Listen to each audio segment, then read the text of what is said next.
At my brother's birthday, Mom slapped me for refusing to give him my penthouse. They said he needed to feel like a man. I just smiled, because that was the last time they'd see me. I'm Nicole, 33 years old, currently living in Denver, Colorado. Every time someone asks why I'm so independent to the point of distancing myself from my family, I just smile and change the subject. Not because I don't want to talk about it, but because I know. If they've never lived in a home where one child was worshipped like a god and the other treated like a shadow, they wouldn't understand. I was the shadow.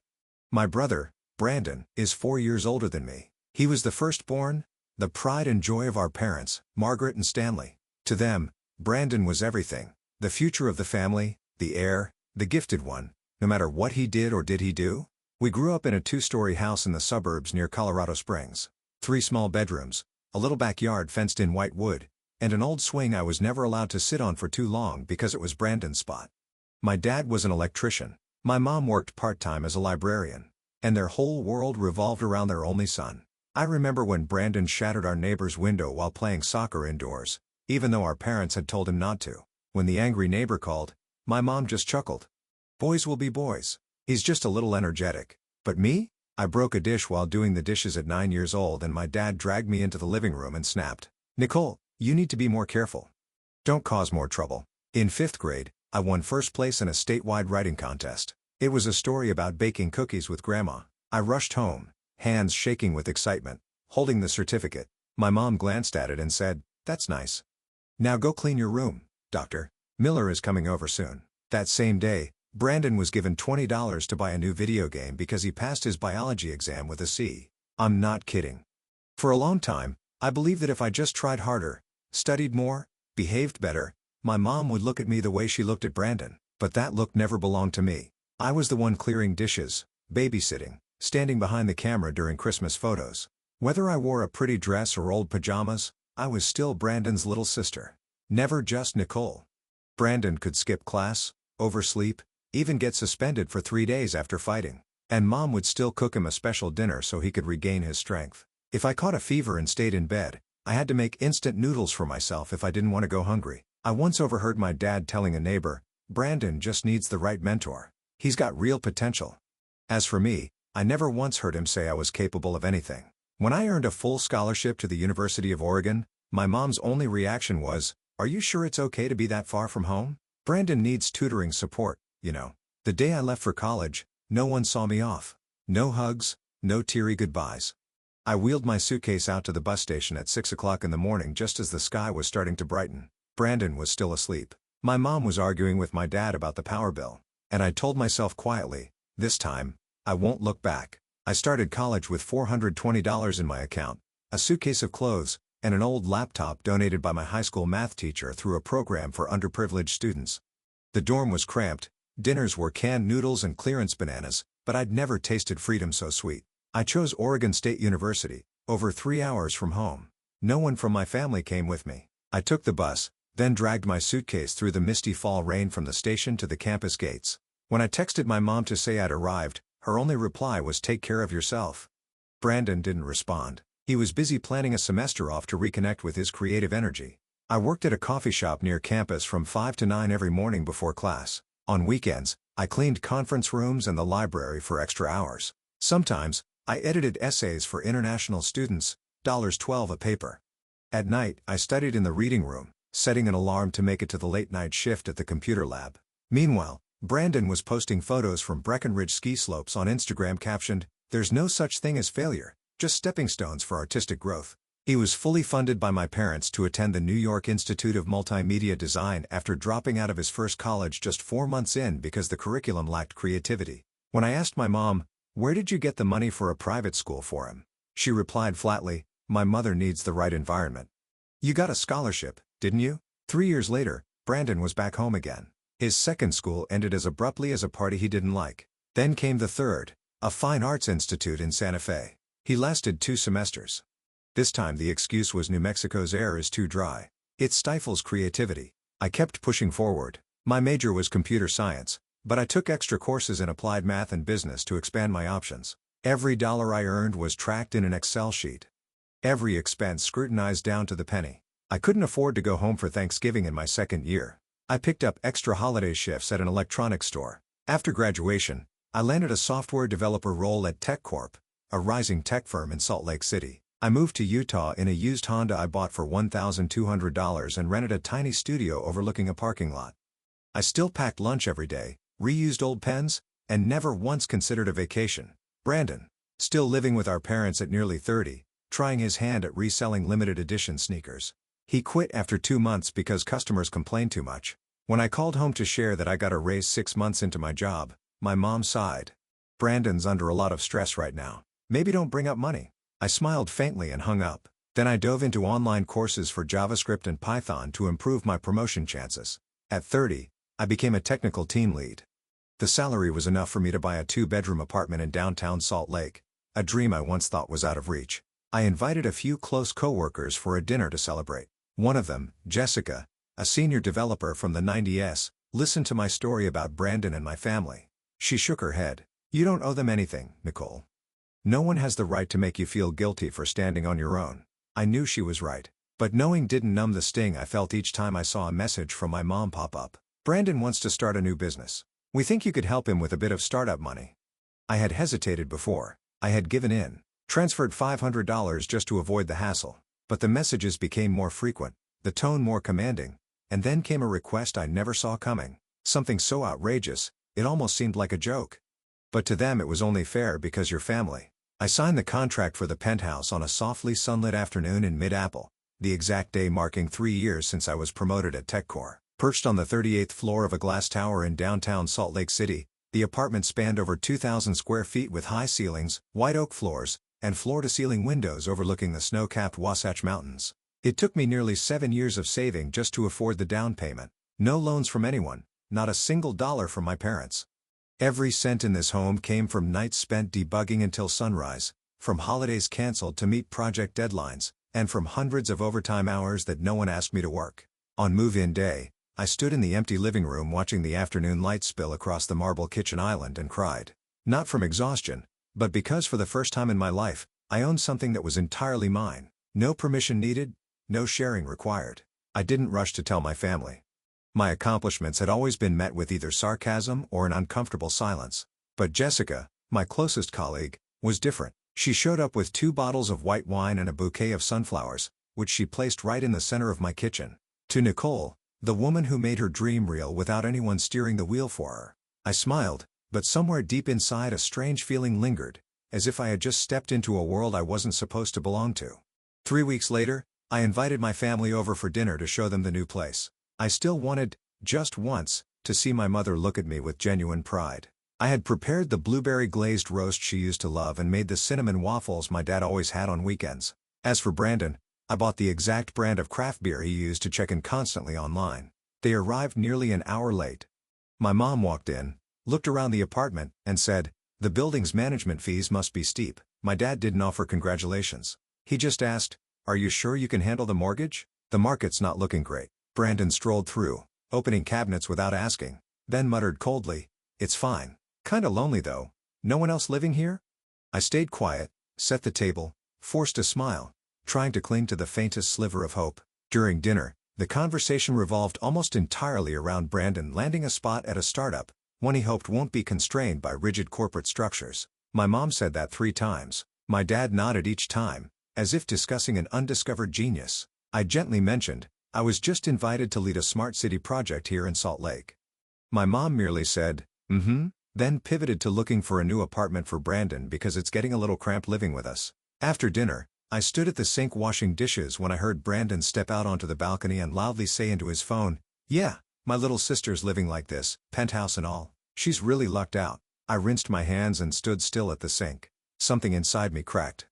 After that night, I didn't invite them again. But then, they started showing up on their own. The following week, my mom called, voice sweet as honey. "Hey, sweetheart, your dad and I thought we'd stop by this weekend to check that leaky faucet you mentioned." I had never mentioned any faucet. Next came Brandon. "Hey, I'm around downtown. Figure I'd swing by for some coffee at your place?" Except he didn't ask. He just announced it and showed up 15 minutes later. That's when I began to realize this penthouse wasn't just my dream anymore. To them, it had become something else, a resource to tap into.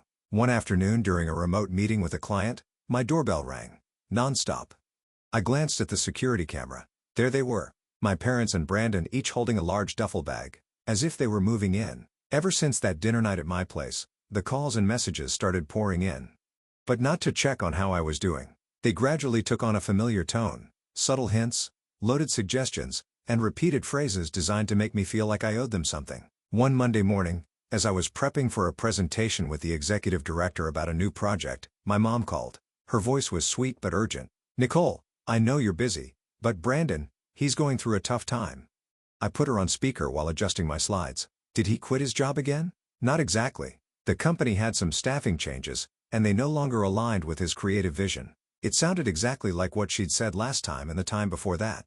She paused, then added, "You have such a spacious apartment and that office. I was thinking if Brandon moved in for a bit, maybe you'd feel less lonely, and I'd feel more at ease." I froze in front of the screen.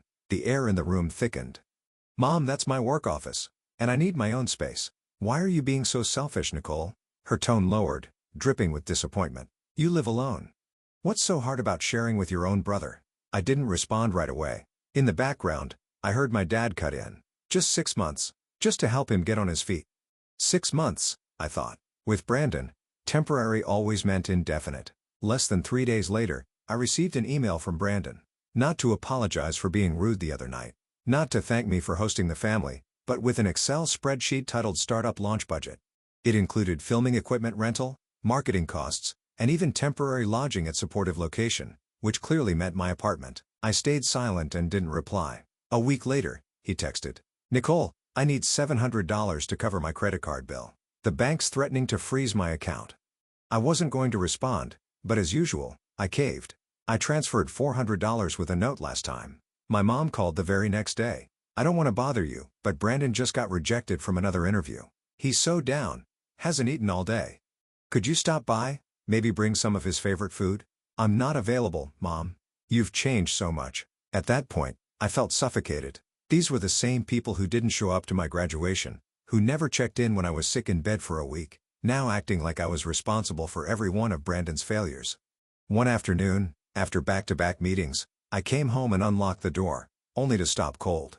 Brandon was sitting on my sofa, feet on the table, watching TV. I couldn't process what was happening. "Hey, you're back. Mom gave me a spare key last time I stopped by to grab my stuff." "What are you doing in my home?" "Just relaxing. Your place has great. When did you get a key?" "Last week. Mom said if you wouldn't open the door, just take it. I mean, it's the family's home. Everyone should be able to stay." I was shaking, not from fear, but from rage. Every inch of this home was built from my blood, sweat, time, and loneliness, and now they treated it like a communal Airbnb. I stood in the middle of my living room, feeling everything I'd worked for slowly being violated, and deep inside a clear voice rose up. If I didn't stop this, they would take everything. I walked into my bedroom and closed the door. I needed to think. But that night, I couldn't sleep, because the question kept echoing in my mind. What are they going to ask for next? Brandon's 30th birthday party was held at my cousin Elaine's house in the southern suburbs of West Valley. My mom sent the invite via text, ending it with, "The whole family has something important to discuss." I didn't like how she said the whole family like I was just an accessory, but I kept the appointment. Partly because I didn't want to be called the one who abandoned her blood, and partly because I wanted to know what they were planning. I chose a long navy blue dress, simple and modest. I let my hair down and went light on the makeup, not wanting to hear another word about me dressing like a city girl to show off. My gift for Brandon was a premium Bluetooth speaker, something he'd mentioned offhand one night. When I arrived, nearly everyone was already there. The house was full of balloons and loud laughter. My mom walked out from the kitchen, glanced at me and looked away without a word. My dad was deep in conversation with an old friend, never lifted his head. Brandon was in the backyard laughing with two of his buddies, beer bottle in hand. I placed the gift on the table, nodded at a few relatives, then found a quiet spot near the grill. A few minutes later, my mom called everyone to the table, her voice pitched unusually high. "All right, everyone, let's sit down. We've got something important to agree on after dinner." First warning sign. Dinner passed quickly. The main dish was Texas-style grilled beef, Brandon's favorite. No one asked how I was doing. All the conversations revolved around what Brandon had tried, was about to do, or was considering. My mom recounted his recent participation in an online startup seminar with such pride as if it were a groundbreaking achievement. After the meal, everyone gathered in the living room. Brandon sat in the center of the couch, rubbing his knees like he was about to give a speech. My mom stood up and cleared her throat. "First off, Thank you all for coming to celebrate. But today, besides Brandon's birthday, there's something very important to discuss. I felt my back tighten. Jessica had warned me once, when a controlling person starts using the word important instead of just asking, brace yourself. My mom turned to me smiling, that smile I hated most, and spoke slowly. Nicole, you have a big apartment and you live alone. Brandon really needs a place to stabilize himself. Your father and I think it's time he moved in with you. No one laughed. No one looked surprised. I was the only one who hadn't been told in advance. I sat up straight trying to keep my voice even. No. I've already told you, Mom, that's my personal space. I'm not willing to share it. You're his sister. She kept her tone soft. Family should know how to make sacrifices for each other. I looked around the room. Familiar faces staring back. Some curious, some cold. No one spoke up for me. Brandon chuckled. Nicole, no one's asking you to give me your place. Just crash there for a while. You're not exactly struggling, are you? You crashed at Mom and Dad's for over a decade. Now you want to move into my home too? The room fell silent. My mom's eyes sharpened. Nicole. Her voice hissed. I can't believe how selfish you've become after everything this family's done for you. I stood up. What exactly did the family do?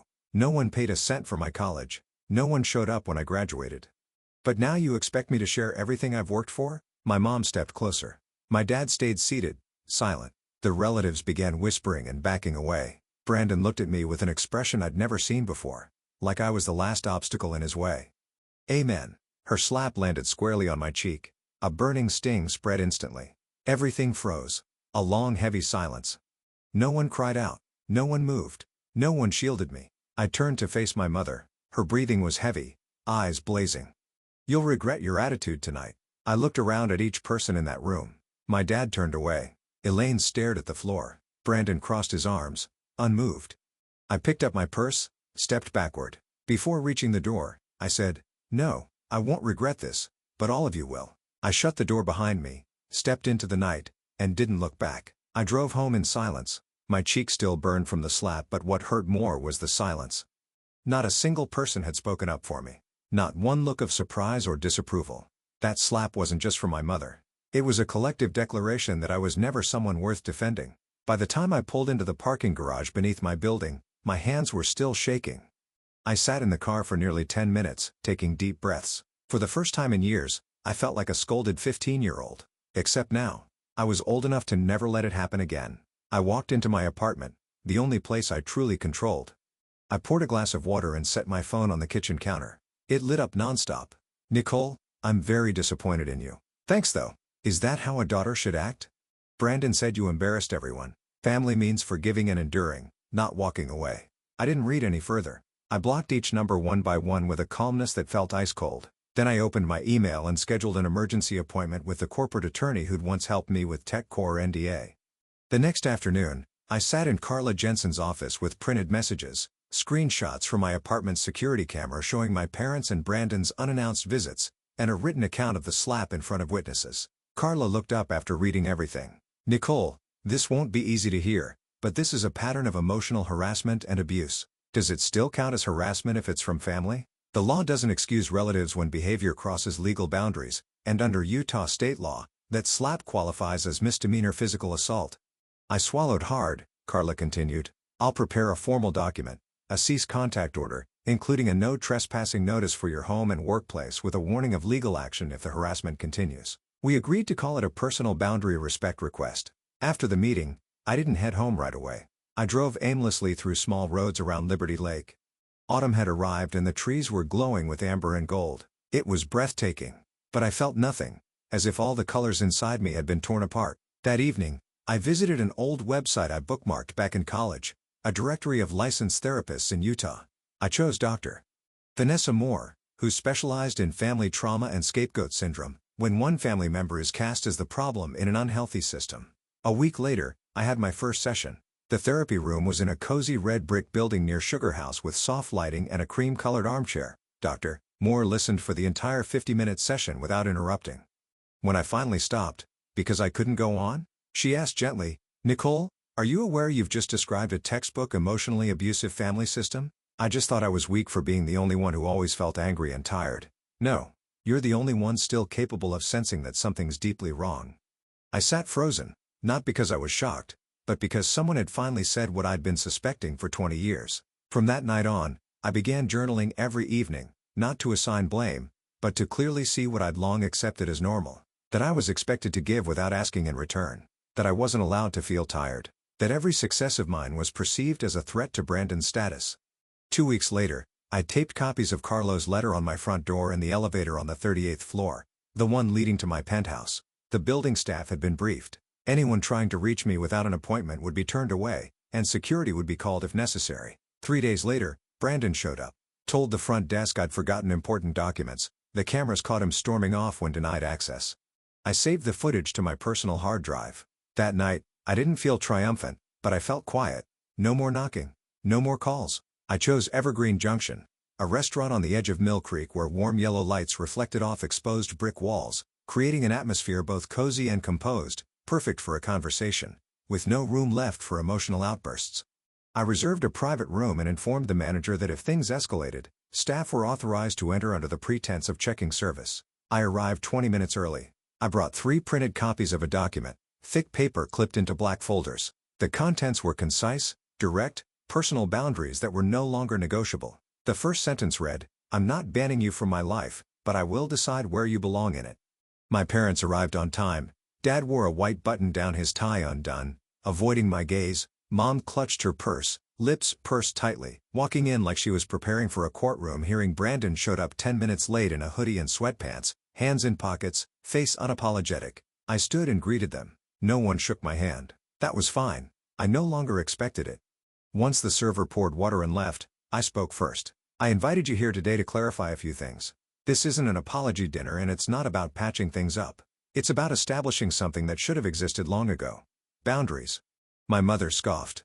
"Boundaries? With the people who gave birth to you and raised you?" I said nothing. I opened the folder and placed one copy in front of each of them. Brandon flipped through his for 2 lines and let out a chuckle. "What is this? A rental agreement?" I looked him directly in the eye. "If that's how you see it, then you really need to read it carefully." My father tried to keep his voice neutral. "Sweetheart, I know you're upset, but isn't this a bit much? No?" Because when Mom slapped me in front of the entire extended family and no one said a word, I realized this wasn't a safe space anymore. The table fell silent. I continued. "There are 5 points in that document. 1. No one is allowed at my home or workplace without my consent. 2. There will be no further financial requests in any form or for any reason. 3. No one may speak on my behalf, spread misinformation, or distort my life story online or with relatives. 4. All communication, if it happens, must be respectful. No controlling behavior. No criticism. 5. If any of these are violated, I will cut off all contact for at least 6 months. Brandon smirked. "What? Are you a lawyer now? This feels like a divorce settlement. Better that than being suffocated in something called family where no one shows respect." My mother slammed her palm on the table. "You're disgracing this family. When did you become so cold and ungrateful?" I sat still. From the moment I realized no one in this family ever asked, "Are you okay? Are you happy?" They only asked, "What can you give us?" My father lowered his head. My mother stood up abruptly, tore the paper in half, and threw it on the floor. "If you think living alone in that penthouse makes you a winner, then go ahead and live. Just don't cry when you grow old and find no one beside you." I picked up the shredded paper, folded it, and slipped it into my bag. "I don't need a family that only pulls me down to keep themselves on top." Brandon muttered as I stood. "Sure. You're successful now, but you're still the same forgettable nerd no one cared about in high school." I looked at him for a long moment. "And you're still 35 and relying on someone else to pay your rent." I'd walked out of the room without looking back. The city lights outside still glowed. No one in the restaurant noticed me. A woman walking with purpose, a folder in her hand, leaving behind a legacy called blood family that no longer carried the meaning of love. That winter, Salt Lake City welcomed snow early. My penthouse bathed in crisp white light each morning, eerily quiet. No more surprise doorbells. No more midnight texts saying family matters. Silence, after everything, had become the gift I gave myself. I started rearranging things in the apartment. My office became an art studio. Not because I was good at painting, but because I needed a space where results didn't matter. The walls were covered in messy sketches, each stroke a reminder that I had stopped letting others define me. Jessica, the coworker I once invited to my housewarming, was the first to notice something had shifted. "Nicole, you're not guarded anymore. You seem at peace." I didn't respond. I just smiled. Sometimes, peace doesn't need to be declared. I joined a Saturday yoga class and became friends with a small group of women in their 30s, mature enough not to judge, open enough to truly listen. Over spring coffee, I briefly shared my story. A woman named Helen placed her hand gently on my shoulder and said, "I've been through something similar. I lost my mother but found myself. For the first time, I didn't feel like the odd one at the table." 3 months after that meeting at Evergreen Junction, I received an email from Dad. It wasn't long, just a few short lines. "I've been reading about the role of a father in a family. I never truly understood you. But if you're open to it, I'd like to start over. As someone who was wrong and wants to learn how to do better." I read it over and over, maybe 10 times. I wasn't sure if I was moved or cautious. But I replied, I agreed to meet him at a small breakfast diner near Sugar House. A public place, safe enough, warm enough. Dad arrived on time. He didn't bring Mom. He didn't offer excuses. He didn't say let's forget the past. He just talked about how he'd started cleaning his own kitchen, doing his own laundry, and seeing a therapist after that dinner. "I never stood up for you and I'm sorry." I didn't forgive him right away. But I gave him a chance. And for the first time in my life he listened without interrupting. As for Brandon, word got back to me through one of his old classmates. After my parents cut off financial support, Brandon had to move out and share an apartment with 2 strangers in West Jordan. He worked part-time at an auto repair shop. Not a creative job, not some startup dream, but real labor. I didn't laugh when I heard that. I didn't feel vindicated, just a quiet sense. Like watching someone finally hit the ground after falling for so long. My mother? Still silent. Still no admission of wrongdoing. I've blocked her from contacting me, but sometimes Dad tells me she sits by the window at home watching neighborhood kids play like a stranger to the world. I expect nothing from her now. No more hopes. No more resentment. Because not everyone has the courage to heal. I don't know what lies ahead, but I know this. From now on, I decide who gets to enter my life. And they'll have to walk in with kindness. On an early summer evening, I hosted a small dinner at home, inviting my new friends and Jessica. We sat on the balcony watching the sunset behind the Wasatch Range, red wine in hand, gentle laughter in the breeze. Helen tilted her head toward me. "If you could go back, would you want anything to be different?" I shook my head. No, because without those losses, I would have never known what wholeness feels like. And as I looked around the apartment, once a battlefield, now a real home, I finally understood. Family isn't defined by blood. It's defined by where no one uses love as leverage to make you forget your worth.